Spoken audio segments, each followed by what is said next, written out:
तो बरायबाय तो गिबि गिबियाव नोंथांमोननो गोजोन मोनाबिलिनि गाहाम हामलायनायखौ बयनिसिमबो जासिहरनाय थाबाय आरो लोगोसेयैनो दिनै बे गोदान भिडिअ नोंथांमोनखौ बरायनानै आंनि गोसो गोरबोनिफ्राय खुलुमनाय सिबिनायखौ बयनिसिम जासिहरनाय थाबाय तो आंनि इन्ट्रडक्सनखौ बारा होबाय थाला तो आं दायो जोंनि उदालगुरि जिल्लानिनो आरोना उदालगुरि जिल्लानिनो पस्ट अफिस खायजामाथि आरो गामिया जोंहा हाजिरा गाव आरोना आरो लोगोसेनो बयबो मिथिखायो हाजिरा गामि होनबानो आरो लोगोसेनो ओरै अनलाइफारा बेफोरबो गोबां एफेक्टेड जादों आरोना तो नोंथांमोननो मोनसे जाथाय देखायनो नागिरदों आङो स' माने खुरखायै दै गैलानो आरोना गामिनि ससेल'थारसै जै बे बारबावबाय होनबाथाय माने गामियानो उरायसिगोन बायदिसो मोनबाय आङो माने बर' गामि दरसे दरनै बेफोर थांजोबसिगोनानो बायदि मोनबाय आरोना ओइथिं दावख्लायथारनानै नैबे अनलाइफाराथिं लास्टआव माबा आरोना बेयावबो 6 न'खरसो खारनांबाय होनदों बांगालफोर तो आं थांगोन सानदोंमोन खिन्थु मानसि थैदों होननानै बुंनायखाय आं थांलिया आरोना बिथिं तो जिखियानो जाया आं जाखिनि नोंथांमोननो देखायनो हायो तो नोंथांमोननो देखायनोसै तो आं गिबियाव देखायग्रोना लाग्रोनि तो नोंथांमोना नायनानै लाग्रोबानो जाबाय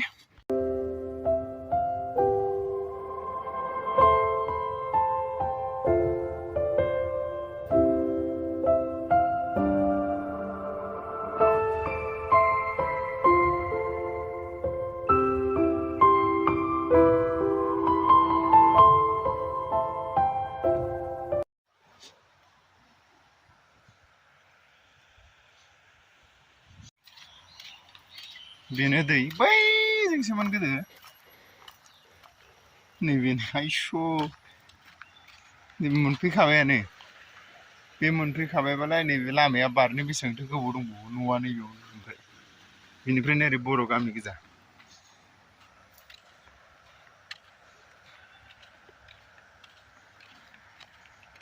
बै औवा थानायावसो मोननो माबायानो होमबाथ' आयौ देनजार गुवार खुरखाखाबाय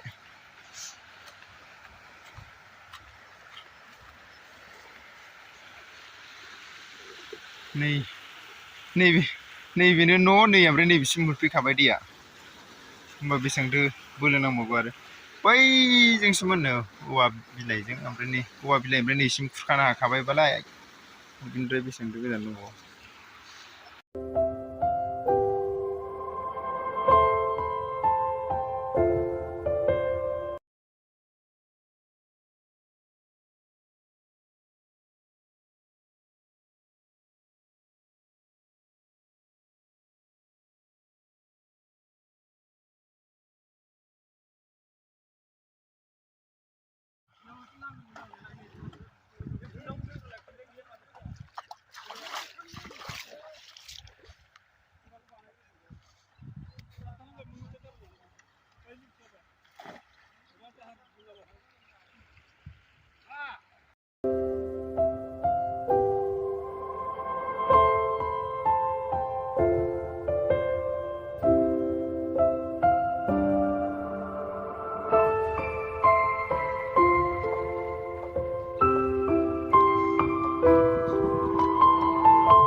गोगोम दाहार दंबावो दैयाबो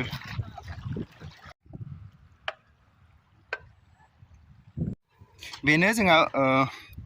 उदालगुरि जिल्लानि सिङाव थानाय हाजिरा गामि तो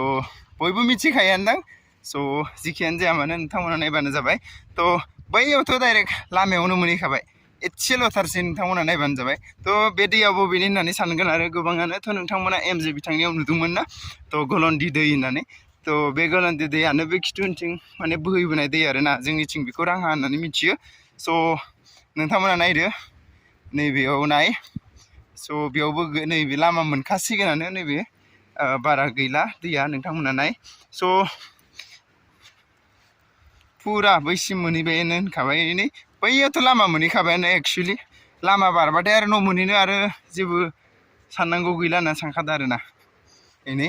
जास्ट माबाल'खासै बैनो न' ओमफ्राय बेयाव 10 मिटारसो दंबावो गैलानो होनजाबाय आरोना जास्ट नैबे मोननैसो मोनहैखाबायानो एसेबानो मोनहैखासिगोन ओमफ्राय नै बिथिंबो बुहुद एरा खुरखादों नै बिथिंबो नाय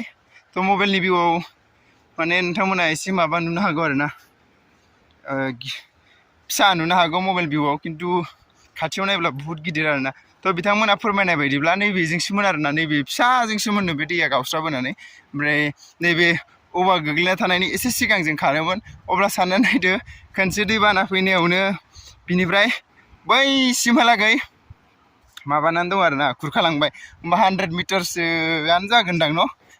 मोनहैनायनोबो हागौ थ' बिसिमहालागै खुरखाबाय होमबा नै गोजौआव नाय न' नुजोबगोन नोंसोरो एसेबानो मोनहैखाबाय आरो ना बे बुस्थुआ माने बे दैया माने बेयाव गिदिं खननाय जाहैदों आरो ना ओंखायनो माने बांसिन प्रेसार मोनदों जेब्ला गिदिं खनो अब्ला हा सौखायो नोंथांमोना मिथिखायोना ओंखायनो बांसिन मोनदों बायदि मोनदों आरो ना जोंहा आरो बे गामियावनो बैजों राहाजों माबाखौ बारहोदों आरो खुन्थाखौ जुदि बिदिनो दैया थांबाय थायोबा बे खुन्थाया सेस खुखागोन बायदि नुदों आरो ना थ' जोंनि खाजामाथि एरियानि कारेन्टआ माने साफ्फा जाखागोन बे थांबाथाय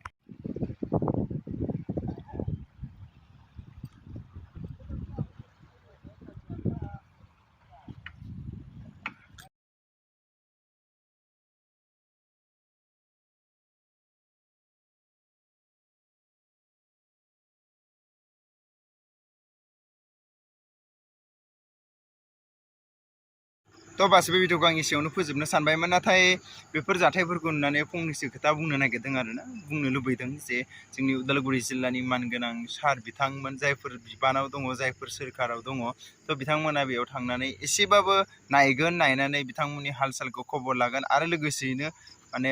बिथांमोननि मा मावबा मा मोजां जागोन बिथांमोननि एसेबाबो नायफामनानै होगोन होननानै मिजिंथियो मानि थाखाय होननानै बुङोब्ला जाय बिथांमोनाबो बिबानाव दङ दिनै गासै पाब्लिकफ्रानो बुंदों जे सोर बिथांमोना फार्स्ट टाइमाव जेथिया भट बिनो फैयो अब्ला जोङो 9टा 10टाहालागैबाबो हराव जों बिथांमोनखौ नेनानै मिटिं खालामनानै बिथांमोननि नांगौ सिबांखौ जों होयो आरो बिथांमोनखौ देरहासार होयो नाथाय जेथिया जोंनि पाब्लिकआ खैफोद जायो होमब्ला बिथांमोना जोंखौ बारा नायफैया बेफोरबायदि बुङो थ' बेनिखायनो गासै पाब्लिकआनो बेफोरबायदि सोंथि थाबाय थादों थ' बेनिखायनो आं आसा खालामो जाहाथे जाय जायगायाव बेफोरबायदि जादों अन्नानै जाय जिल्लानि एबा सोरखाराव थानाय सुबुंफ्रा एसेबाबो गिदिंनानै एसेबाबो हेफाजाब होगोन होननानै मिजिंथियो थ' दिनै भिडिअखौ एसेबां फोजोबबाय थ' नोंथां